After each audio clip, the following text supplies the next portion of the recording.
Hey, it's Kenya Moore, and I have a fabulous conversation coming up with the dream girl diva herself, Miss Sheryl. So don't go away because it's coming up next.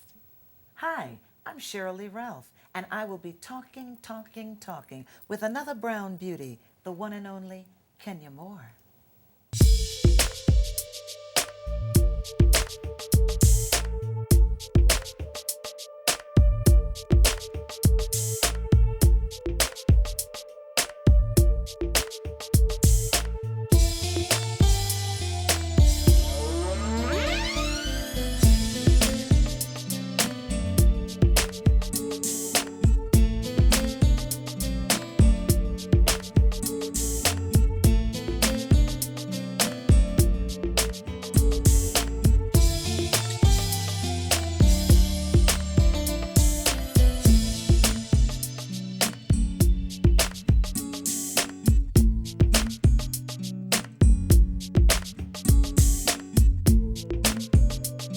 Tell Well, me about the one woman show. sometimes I cry.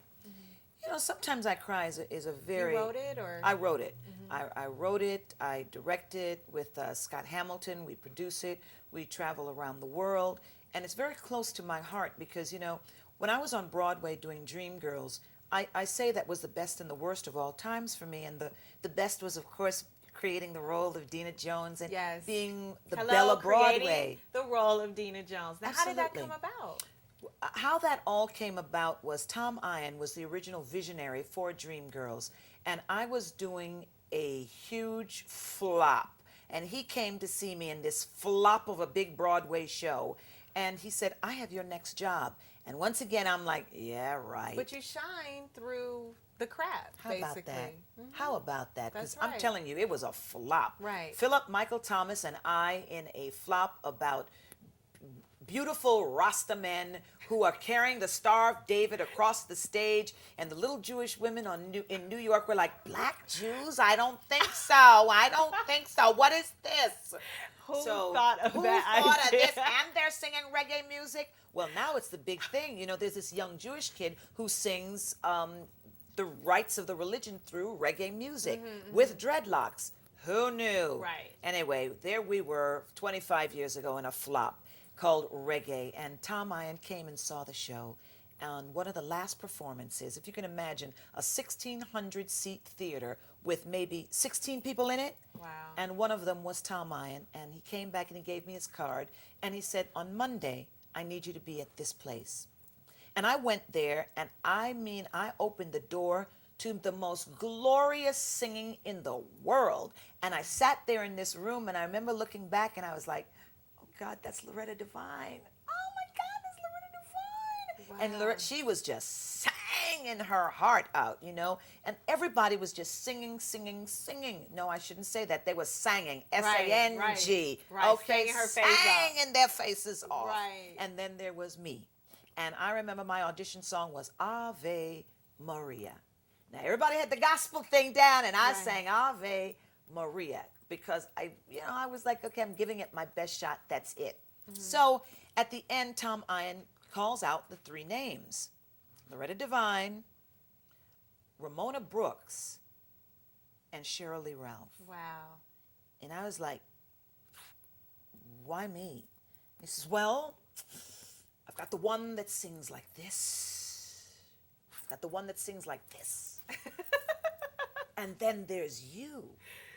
You sing just like this." And that's exactly what we need. So he knew the right mixture. He knew And in the his right mind chemistry. the right mix, the right chemistry. I mean, everything about Dreamgirls was with purpose. The Dreams, if you saw the original version, they're girls like us. They're chocolate girls. They're obviously black girls. Exactly. But of course your looks had something to do with it because you're the standout beauty of the show. Well, for him, in his mind, he said if they were light-skinned girls, you would of course expect America to accept them. But if the Dreams were chocolate girls, obviously black girls, they worked hard and they deserved it. And this was coming from a white producer? Yes. Yes, And Tom he had Ian. that kind of insight? Absolutely. Wow. People Most people would don't not even think on that understand that. level. They don't get it. We know. We We understand. understand it. And it was funny because he used to say to me, he says, don't even think about doing the movie. And I said, what? And this was 25 years ago. He would say, don't even think about doing the movie because by the time Hollywood gets their hands on it, the Right. dreams will be something completely different. And he was again right. He was absolutely right. How He did was you something. feel about that experience of seeing it on film? I loved it.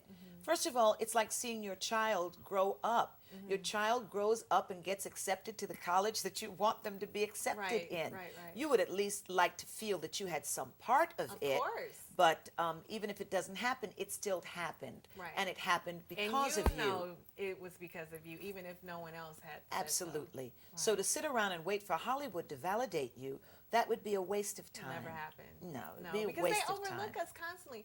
One thing I have Well, to not say, constantly, but a great deal of the time it happens. But I have to say that I had some good people to give me advice. I'll never forget, I was doing a film called Mistress with Robert De Niro. And Robert De Niro and I was sitting there in the car in between shots. And I said, give me some advice about show business. And I don't know, he looked at me and he just said, you got to wave that red flag. He said, because you're a black girl and they are not looking for you. wow, And I was like, oh, wow. that was Robert De Niro. Said it out Yes. loud. I mean, Can whoa. you believe it? He said, just said it. And I was like, wow, Wow. wow. But I remember the first time I actually met you. And of course, I had seen you on television so many times. And I just had this feeling that We would knew get you. along. Yeah, we would That's get right. we would get along. But also, of course, you were a role model to me because Thank you you. look like me. Thank Here's a you. chocolate sister who I think is drop dead gorgeous on screen, and she's shapely, and she's got these boobs, and she's got these hips, and she's got a little waist, and she's got the most beautiful face. She just looks like an angel. And obviously, I looked at that and thinking that, okay, we have so many similarities in that Yes. regard. If she's up there and she's wowing the world, that's a possibility for me too. And when I met you, you Thank said, I will you. never forget this. And I told Kevin this, you said, you do us brown skinned girls proud.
I thank you for the great compliment about me, but you were wonderful. When I saw you win, girl, I was like, oh my God. You know, you're doing the church dance. It was like the first time that you saw Michael Jackson on the Ed Sullivan Show and the Jackson 5. Everybody was like, oh my God, you got to see this. It was like when you won, I was like, ah, chocolate girl. You go, girl. And you had dimples. Oh, Yes. my goodness. And you just look fabulous. Thank Fabulous, you. fabulous, fabulous. But who would have ever thought that we would be together at the end of your reign? I know that was sort of surreal. That was definitely surreal, and I got to touch you, feel you in person, and feel your energy, and just I felt so blessed at that moment, and even just being able to be at the Miss USA pageant, and I actually did so many things to try to make that a reality. Right. I, What? Like what? Oh, it was such a process. First of all, you have to win your state first. Right. I competed 3 times before I actually won Miss Michigan. And then once I got to Miss USA, I said, you know what? I read this fabulous book, Unlimited Power by Yes. Tony Robbins. Tony Robbins. And it changed my life because he taught me how to use creative visualization. See it. See it, and you If have you to can see see it. it. Okay, that's part of what the secret is all about. That's it. It's the secret reincarnated. That's all it is. And so I began to say, you know what? I am Miss USA. You go, girl. And I told all of my friends, you know what? When you write me letters when I'm away in Wichita, which was where the pageant was, you send my letters to me as Miss USA, Kenya Moore. If you call me, say I'm calling for Miss USA.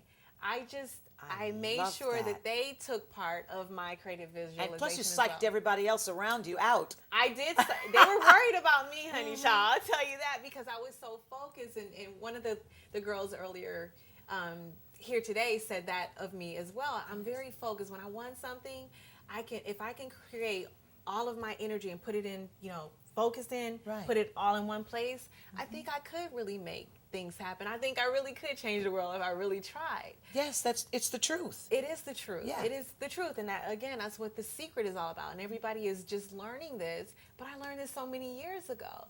And it was definitely a journey. And Because it could not have those, been easy. those girls put me through the ringer. know I they tell you did. that. The press, I never got one interview from the press.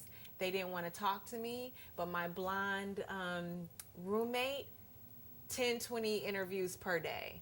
She made my life a living hell. As soon as I walked into the room, she summed me right up and down. She knew I was competition, and she set out to just make it the most miserable thing that ever happened. Didn't she to me. place with you? She was second runner-up. That's right. And I remember. not only was she second runner-up, we were in the booth together because I was second and she was third to answer her question. And so the first girl went out, who I loved and adored, Miss Georgia. I'll never forget her. Sweetest girl you ever want to know. And she answered her question. She got to remain outside. Then it was me. And I just thought, I am actually here. I actually got here. No matter what happens, I'm here. I'm right. one of the 3 standing. So whether I was second runner-up or first runner-up, I was actually there. And I was happy to be, You would have to be placing. gladly been first runner-up. I would have been very excited to be first runner-up Right. because I look at how far I came. But that's not the way God planned it. No, it's not the way he No. planned it. But I kept thinking, and it was a calm that came over me. Yeah. Sheryl, I was in that booth with that woman, and I looked over at her and I thought, oh my God, my roommate, the devil, is actually standing next to me. But I wasn't worried because I knew she was the blonde and the blue, Yeah. and she was who they preferred. Right. And the one, Miss Georgia, blonde, blue. Okay, the history of Miss USA, blonde, blue. And then there was me. Yeah. And I thought, you know what? I'm not worried. I wasn't scared. I wasn't nervous about the question they were going to ask me. I wasn't worried about how I was going to handle the question.